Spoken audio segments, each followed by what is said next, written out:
Hi everyone, welcome back. We're heading into episode 7 of He's Coming to Me, the big revelation at the end of the previous episode of Tun's mother and how she knows Med and about his surname. Now, of course, it could be the grandfather or his uncle played a part, or it could be just that maybe it was an asthma attack, not a heart attack, and that's what they have to find out. Maybe they need to reconnect him with the family that he lost. But it is interesting because of the use of music and the intensity that it is in moments when Med is trying to figure himself out. It could go either way. They could be tricking you into believing the uncle or the grandfather was a part of it, or it simply could be just that Med died and there was no nefarious means behind it. I guess we'll find out. We also had a really beautiful scene about Tun coming out, or at least trying to figure himself out, and the mother's reaction being quite supportive. I think that was a really nice message to have in this show, especially considering he felt there was something not right with him. He was different. People found him a bit strange, and that's not just him talking to ghosts, but just in a general sense because he felt he wasn't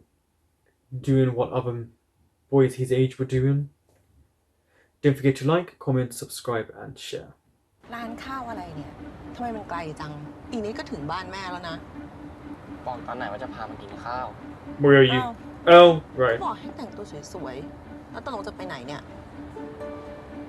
รู้ก่อนก็ไม่ตื่นเต้นดิ Are you taking her to see Med? เธอถาม Or his grave? ทำไมเมื่อก่อนเธอไม่เคยมาเชียงเม้งด้วยกันเลยอะ ก็เคยบอกไปแล้วไม่ใช่เหรอว่าไม่ชอบไปสุสานแล้วมันรู้สึกไม่ดีอะแล้วพอกลับมาบ้านนะก็ไม่สบายทุกทีเลยด้วยเฮ้ยนี่อย่าบอกนะเซอร์ไพรส์ Yep, surprise. ที่เธอไม่เคยเจอพี่เมธอีกเลยอะ Surprise. เพราะพี่เมธเขาเสียแล้วครับ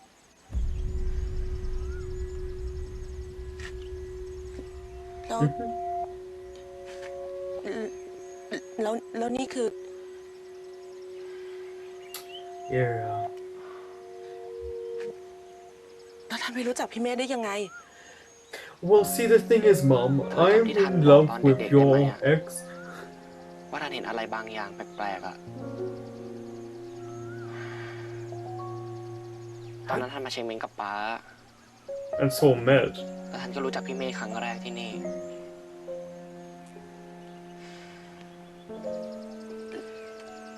เขาเป็นอะไรตายอะ That พี่เมธ we เป็นโรค don't หัวใจ know. ครับแต่เธอรู้ไหมที่พี่เมธยังไม่ไปเกิดอะเพราะที่จริงมันไม่ใช่แบบนั้นท่านก็เลย Must help him. พาพี่เมธมาอยู่ด้วย Oh, okay. Just that part. Oh, okay. ไม่เข้าใจอ่ะท่านทำแม่งงแล้วลูก I can see dead คือเรื่องมันซับซ้อนนะเธอ It's not gonna be easy to say that, is it? เอาเป็นว่าท่านคิดว่าตอนนี้พี่เมธน่าจะอยู่แถวๆนี้แหละท่านก็เลยพาเธอมาไหว้พี่เมธ So he's not technically telling her in so many ways. He's kind of trying to hint at it, but not say it directly in case she tries to have him put away.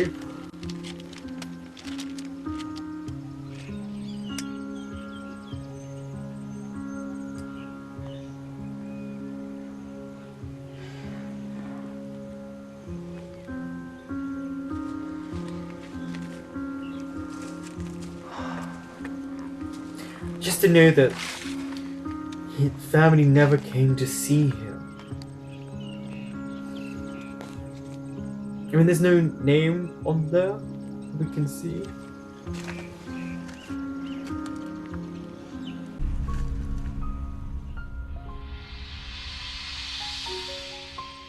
Wait, she can see him? พี่เมธ Okay. So then he got the ability from his mom. นี่แม่ แม่เคยบอกแล้วไง That now we know why she แม่ doesn't ไม่ like ชอบมา Coleman. สุสาน งั้นเดี๋ยวท่านไปรอตรงนั้นนะ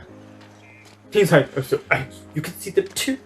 Yeah, it's had to come from somewhere.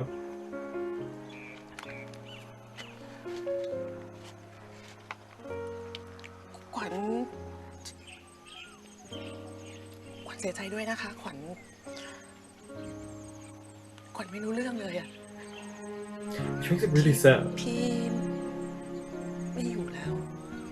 Because they kind of went their own ways. มันไม่ใช่ความผิดขวัญพี่ก็ไม่เคยบอกขวัญเหมือนกันว่าพี่เป็นโรคหัวใจ Maybe you didn't want people to know. แล้วเมื่อกี้ที่ทันเขาบอกว่า พี่รู้จักทันเหมือนกัน พี่เคยคิดว่าพี่หัวใจวายตายมาโดยตลอด ความจริงเป็นยังไงพี่ยังไม่รู้เลย Maybe she can help him because she remembers him from back then. มันก็ไม่ถึงกับอยู่แบบนี้หรอกขวัญ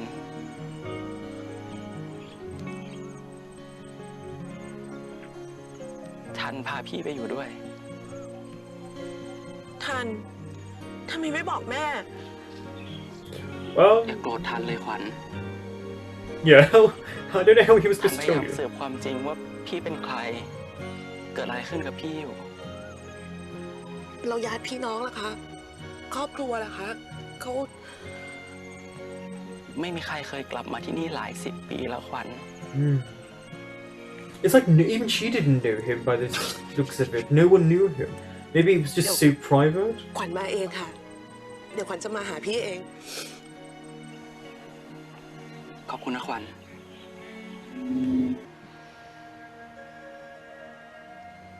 ที่หนีมาเนี่ยเพราะเรื่องนี้ด้วยใช่ไหม And among other things. ขอโทษนะทัน พี่คิดว่าวิธีนี้เป็นวิธีที่ดีสุดแล้วสำหรับเรา2 คน ดีเหรอพี่ แล้วผมล่ะ พี่คิดว่าผมจะรู้สึกยังไงอะ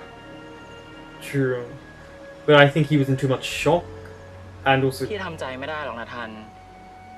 ที่จะปล่อยให้ตัวเองคิดกับทันแบบนั้น and this too. ทางที่ทันเป็นลูกชายของขวัญนั่นไหนจะเรื่องของปลายฟ้า มันไม่เกี่ยวกับปลายฟ้าเลยพี่ Yes, she does. มันไม่มีอะไรกับปลายฟ้าเลย มันจะไม่เกี่ยวกับปลายฟ้าได้ยังไงทัน ในเมื่อคืนนั้นทันก็ผมจูบกับปลายฟ้า Technically, she kissed you first and then you แต่ kissed ถ้า her ผมไม่ back. ได้จูบอะผมก็คงไม่รู้ว่าผมชอบอะไรกันแน่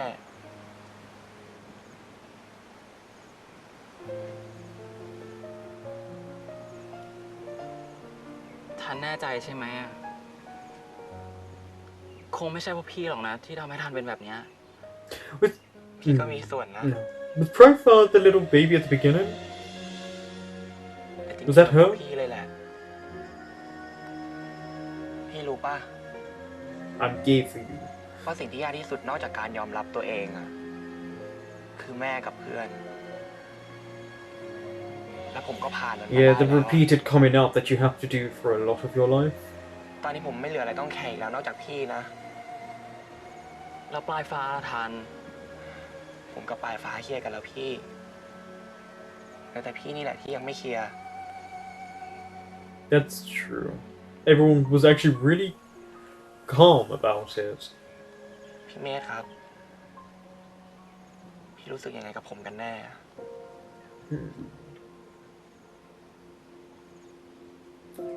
มันไม่สำคัญหรอกว่าพี่จะรู้สึกยังไง เพราะสุดท้ายเรื่องของเรามันก็เป็นไปไม่ได้อยู่แล้วทัน มันก็เป็นไปไม่ได้ตั้งแต่แรกอยู่แล้วว่าพี่ But because you แต่ can ที่เรา touch มา him อยู่ now, กันตรงนี้ได้เพราะอะไร เพราะเราไม่ยอมแพ้ไม่ใช่เหรอพี่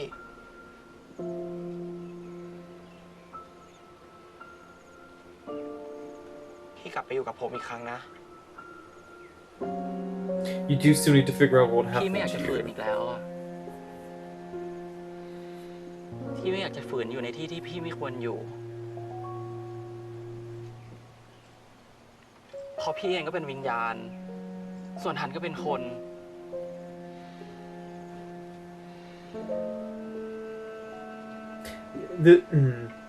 Sorry, I went to cough. This is that kind of penultimate angsty episode. ให้ผมได้ทำตามสัญญาที่ผมให้ไว้กับพี่นะ เอางี้ พวกมึงเลือกไพ่กันคนละ2 ใบ เดี๋ยวกูจะทายว่ามึงเอาไพ่อะไรมา I mean, you would kind of trick, especially your friends like this in these moments.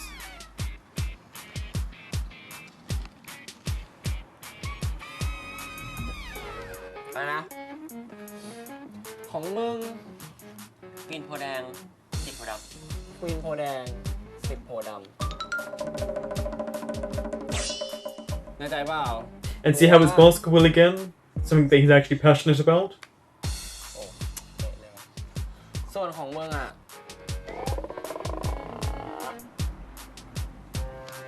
4ดอกจิก10ข้าวหลามตัด4ดอกจิก10ข้าวหลามตัด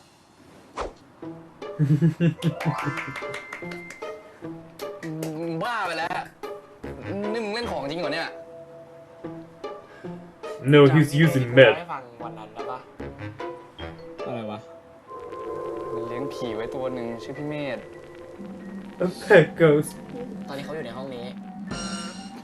อยู่ข้างๆมึงปะเนี่ย Yes. ข้างๆมึงอะ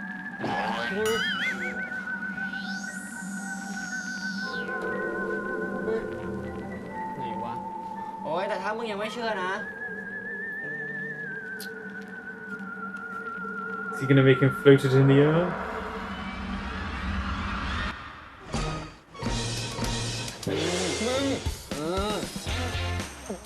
มึงเห็นปะ Their reactions are so different. Not sure how to take their reactions from these two for the acting in this moment. พวกมึงก็เวอร์ไปสรุปแล้ววันนั้นที่มึงเล่าให้กูฟังนี่คือเรื่องจริงเหรอ He did tell you. พี่ครับ ผมให้พี่อยู่ห้องเพื่อนผมได้นะ แต่พี่ You can't see him anywhere. นะมึงก็เหมือนดูหนังเยอะไปอ่ะ พี่แม่เขาคนธรรมดาหน้าเหมือนคนธรรมดานี่แหละไม่เอาอยู่ดีอ่ะเก่งใจแต่ว่าเกิดเขามีเลขบนสัก2-3ตัว Oh, now he wants to know if he knows any lotto numbers. Personal พอเลย game. มึงอ่ะไปเถอะไปไหนกูปวดที่กูปวดฉี่ไปปวดเหมือนกันเลยเร็วไหม Scaredy cat. ขาแข็งรีบไปไหนอ่ะได้ยินเปล่าไปกันหมดแล้วน็อกทุกตาเก่งปะ Because he knows เพราะ what ว่าผมรู้ว่า happens when you disappear. Yeah. ผมจะไม่ปล่อยให้เวลามันผ่านไปวันๆอีกแล้ว ผมจะทำอะไรที่ผมอยากทำอยากพูดอยากมอง Flirty, flirty. โอเค โอเค ไม่มองแล้ว ไม่มองแล้ว ไม่มองแล้ว นอนก็ได้พรุ่งนี้ต้องตื่นเช้านะ Big day. ตื่นเช้าไปไหนอะไปบ้านปลายฟ้า บ้านปลายฟ้า ก็บ้านธนรุ่มสิริไง I mean, it had to happen eventually. You need to know what happened.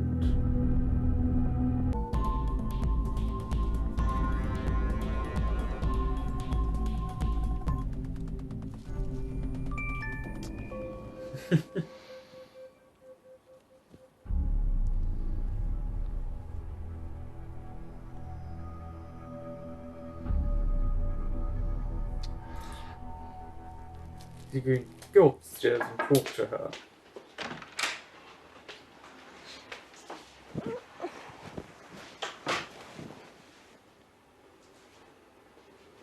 ข้าวหลามซื้อมาฝาก นี่ที่แกบอกจะมาหาเราเนี่ยเอาข้าวหลามมาให้เนี่ย Well, there's other things I kind of came for.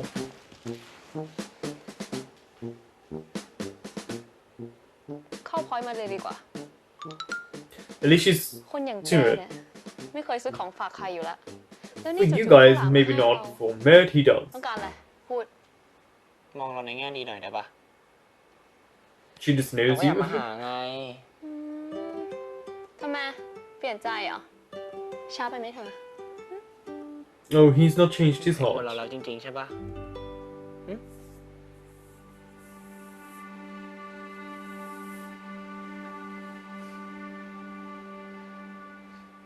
หน้าแกไม่แต่งนี้ก็ทรงดีเหมือนกันนะ Get slapped. ปากเนี่ยเนาะ ก็ไม่มีไง ก็มีแค่เราตาแล้วก็ป้านอมนั่นแหละ ป้าหนอมมีญาติแกปะ ไม่ใช่อะแกเป็นแม่บ้าน เลี้ยงเรามาตั้งแต่เด็กๆแล้วแต่แกรักเราเหมือนลูกเลยมึงจำได้เลยมีครั้งหนึ่งตาจะตีเรามั้ง เพราะว่าเราไปเล่นในห้องไม้ Unless you are her child. แล้วแกบอกว่าถ้าตาตีเราแกจะลาออก เป็นไงรักปะล่ะ ห้องไม้เหรอ ที่แกเดินผ่านมาข้างล่างอะเห็นปะล่ะ มันจะมีห้องหนึ่งเว้ย that's ที่มันอยู่หลังตัว Very แก yeah. นั่นนะห้องแห่งความลับเลยนะเว้ย ห้องแห่งความลับเหรอ Harry Potter reference. See this แฮร์รี่ recently? พอตเตอร์นะ ก็อะไรประมาณนั้นแหละ Harry Potter. จริงๆ มันก็เป็นแค่ห้องเปล่าๆอ่ะ แต่ตาหวงมากเลย ขนาดเราตายังไม่เข้าไปเลย ตาบอกว่าในนั้นมีงู ฝังใจไม่เข้าไปเลยจ้า แล้วมันมีอะไร I guess, I mean, we will find out, but it's interesting why the grandpa's like him, unless he doesn't want the room to be messed up because he misses Med. จำไม่ได้อะ Try to say อะไรของแก nice วะ things. แปลกๆอะเนี่ย เปล่า อยู่เนี่ย เดี๋ยวมาอาบน้ำก่อน You gonna start going to search?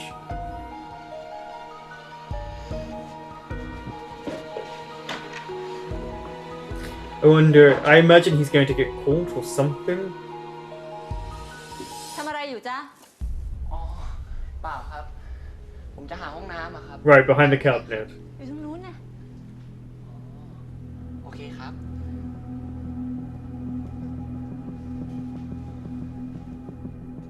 I like this camera use here right now.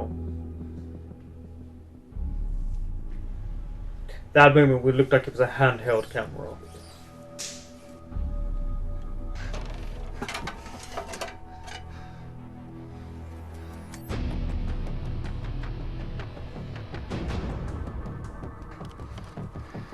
Oh, show this to Med. Oh, they hid him as well in the picture. Like, as if he didn't exist.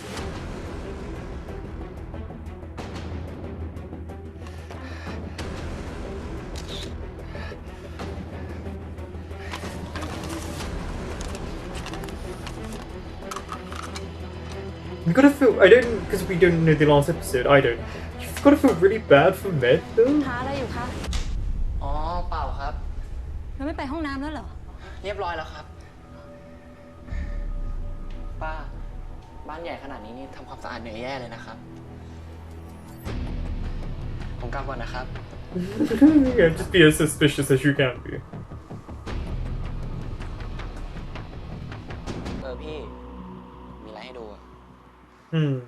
I like this part of the mystery. ผมเจอรูปนี้ที่บ้านปลายฟ้า It's you.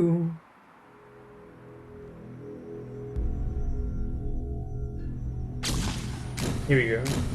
This is the scene at the beginning.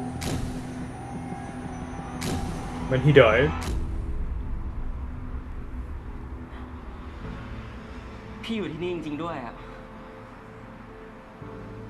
คนพวกนี้ Are your family? จำได้ไหมพี่ พี่จำเด็กผู้หญิงคนนี้ได้ ใครอะพี่ ผู้หญิงคนนี้เป็นลูกพี่ลูกน้องกับพี่ ชื่อว่ารุ้ง วันหนึ่งลุงแต่งงานแล้วมีลูก ลุงพาลูกของลุงมาให้พี่ช่วยตั้งชื่อให้ Ah. พี่ตั้งชื่อเด็กผู้หญิงคนนี้ว่า So you're the one who knew that that's why he had such a connection and a reaction when he saw her. ปลายฟ้า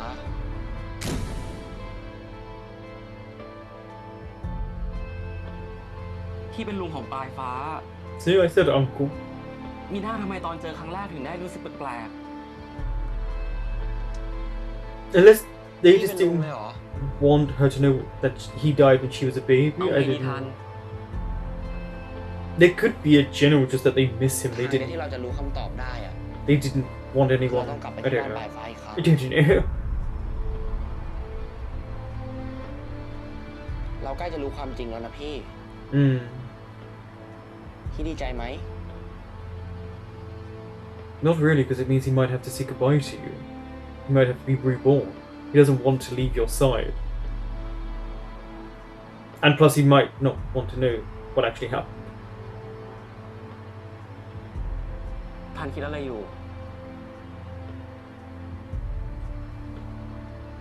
ผมกลัวว่ะพี่ ผมกลัวว่ามันจะเฟลอีกครั้งหนึ่งอ่ะ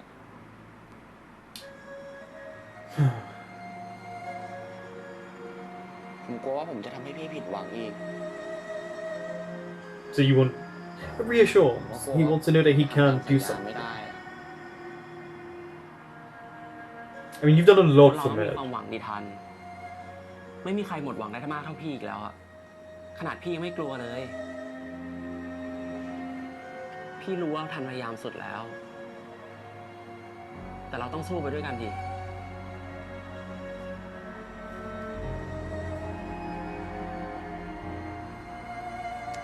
สู้ครับพี่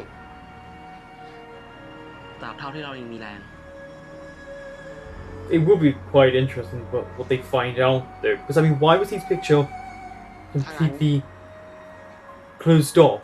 ผมคิดว่าเราต้องมีทีม Because his death could have just been he died. คือที่มึงกำลังจะบอกกูว่า Do you know what I mean? They could have just literally said he just ต้อ died. งการช่วยให้พี่เขาไปเกิด แล้ววิธีที่ให้พี่เขาไปเกิดเนี่ย คือต้องสืบหาความจริงว่าพี่เขาตายได้ยังไง โดยการพาพี่เขาไปรื้อฟื้นความทรงจำที่บ้านปลายฟ้านะ ใช่ แล้วกูจะแน่ใจได้ยังไง ว่ามึงจะไม่หลอกกูเหมือนตอนที่อยู่ในห้องสมุดอีกอะ กูสาบานได้เลยเว้ย ตอนเนี้ย I mean, he is actually completely being honest with you. เอางี้ พวกมึงอยากเห็นหน้าพี่เมธปะนี่เว้ย คนเนี้ยพี่เมธ พวกมึงดูไว้ แล้วพวกมึงจะได้รู้ว่ามึงกำลังช่วยใคร That's true. Because at least they'll have an idea of what he looks like.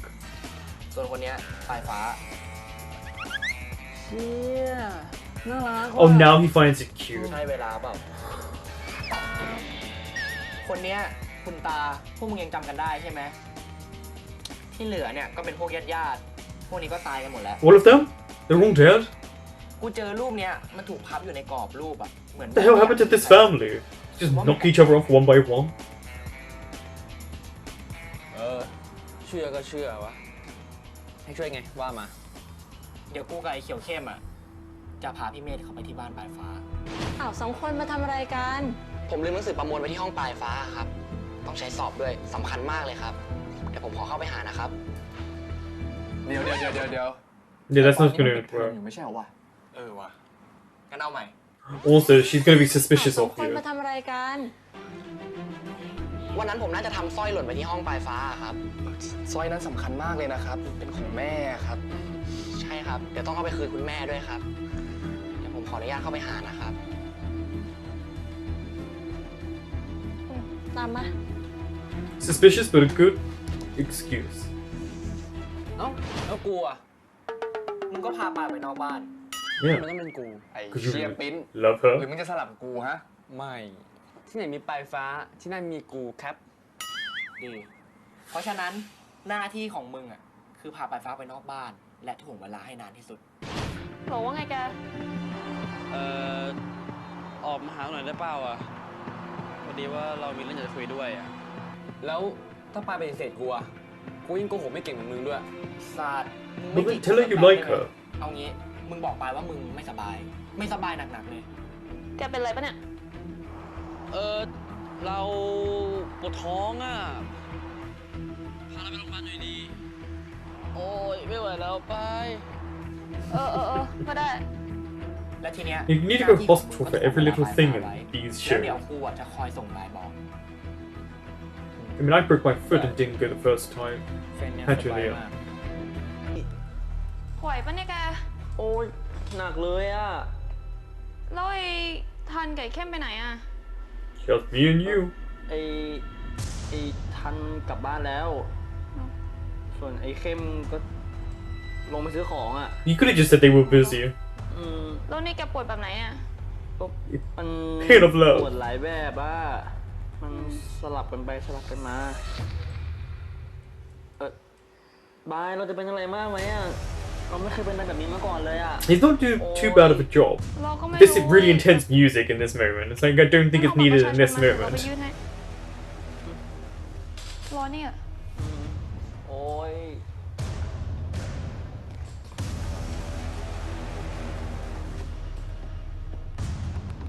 สเต็ป2เรียบร้อย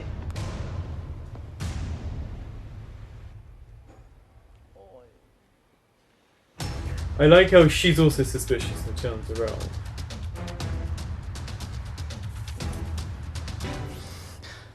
ไอ้เขียวเข้มมึงรีบกลับไปห้องปลายฟ้าเลยนะบ้านออมกำลังขึ้นไปแล้ว Run upstairs, run, run, run, run, run. Just go upstairs, just go upstairs. Oh yeah, you can have... Silly me. Of course he's gonna have to push it back.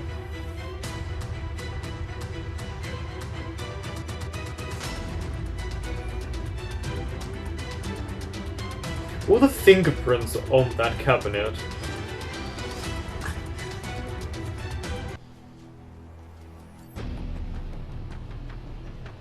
And I guess she just walks out.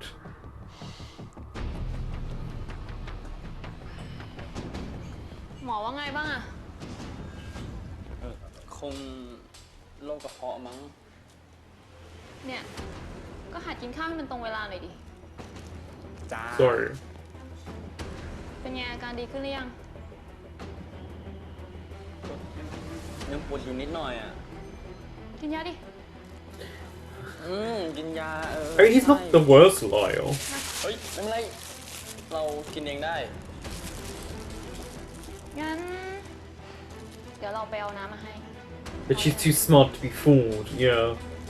She's been suspicious from the beginning because of how he's been speaking. She can clearly tell when he's lying.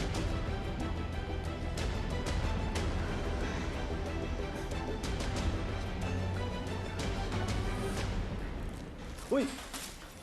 See him? ฉันว่าแล้วพวกแกเนี่ยนะ ทำอะไรไว้อีกอะไหนมาดูดิ ไม่มีอะไร เอามาดู Yeah, you don't want to start a relationship สารภาพ online. ตอนเนี้ย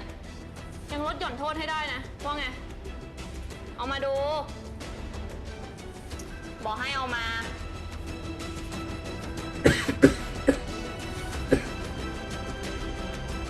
เข้าบ้านเหรอ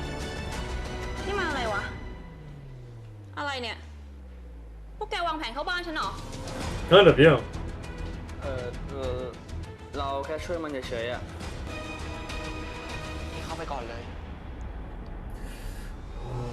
Let's see what it triggers if he can't get in. Special effects time. You can see by the shading and how it just differs. Like you'll see it in scenes when you know someone's doing special effects, it just ลองดู looks different. อะไรวะ กุญแจผี เอามาจากไหนเนี่ย How did you get a skeleton key? พี่แถวบ้านกูให้มา ใครวะ You mean you're ใครของมึง picking a lock? That's not a skeleton key. เร็วอีกได้ปะเดี๋ยวป้านอมมาอีก เฮ้ยมันต้องใช้สมาธิมึงใจเย็นๆดิวะ What has he got in his... It looked like someone had died at that point. It might have been his mother. Maybe that's his parents he was standing next to.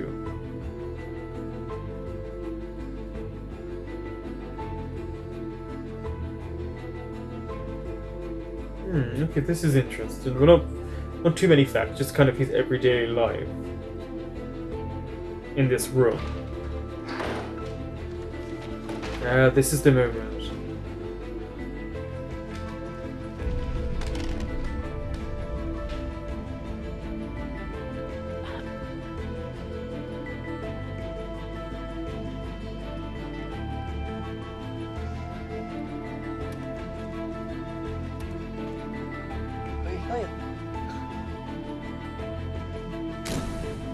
Okay. Gonna find out anything else?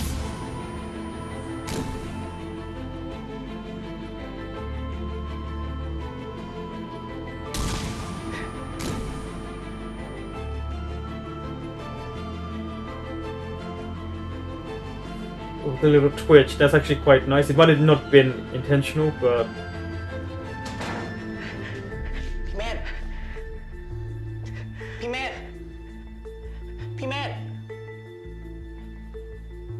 จำได้แล้วใช่ไหมพี่ okay. นี่ห้องพี่ Mm-hmm. พี่อยู่ที่นี่ แล้วพี่ก็ตายที่นี่ แล้วยังไงต่อพี่ พี่เห็นอะไรบ้างอะมีอะไรอีกอะพี่ Maybe someone walks into the room and มัน finds เหมือน him. เดิมทัน มันเหมือนเดิม มันเหมือนในความฝันทุกอย่าง พี่ไม่เอาแล้วอะ พี่เรามาถึงขนาดนี้แล้วนะ พี่ไม่อยากเห็นตัวเองตายซ้ำๆเป็นร้อยๆรอบแล้วทัน พี่ไม่ไหวแล้ว Yeah, imagine seeing yourself die constantly. มึงจะทำอะไรก็รีบๆทำ เมื่อกี้กูได้ยินเสียงประนอมมา อดทนอีกนิดนะพี่ She would be there by now because she was there ผม so ช่วย quickly พี่ได้แค่นี้ before. นะพี่ลองนึกดูอีกที ว่าวันนั้นอะมันเกิดอะไรขึ้นบ้าง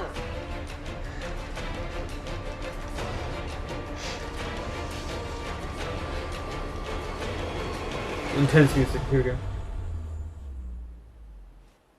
Oh, she was upstairs.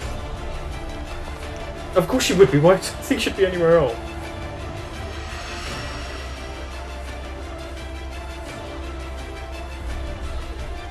พี่เจ็บหน้าอกแล้วยังไงต่อครับ แล้วพี่ก็ไปหยิบ He was ยา looking for something. Oh, he was looking for pills. มันค่อยๆเจ็บขึ้นเรื่อย So what, someone forgot to put these ๆ pills ล there? งอยู่ในหน้าอก ส่วนสุดท้ายพี่ก็ทนไม่ไหว แล้วพี่ก็ล้มลง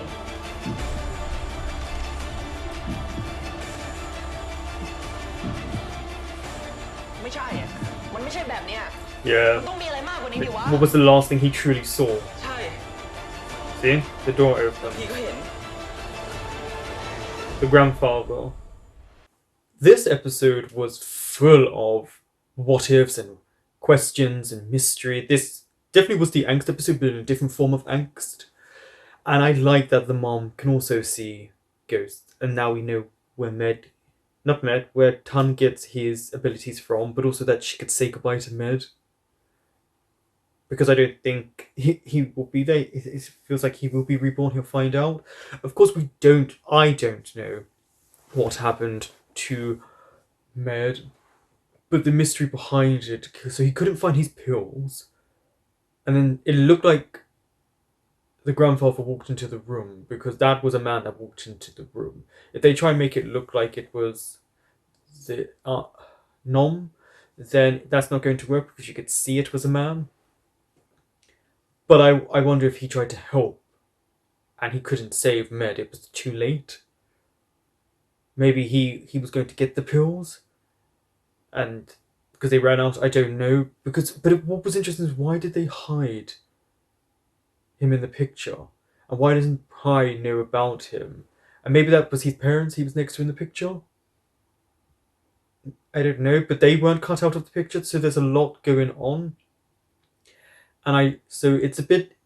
mysterious in that sense. I hope it's a good explanation, because I'm trying to wrap my head around why you would hide this unless you just felt so guilty over Med dying and at such a young age, especially when he lost both his parents. I don't know. But there was nice little sweet moments between Med and Tun. The whole finale getting into the house, that was well done. Maybe not needed all of dramatic music in points. I felt like sometimes there wasn't a dramatic moment and they used it.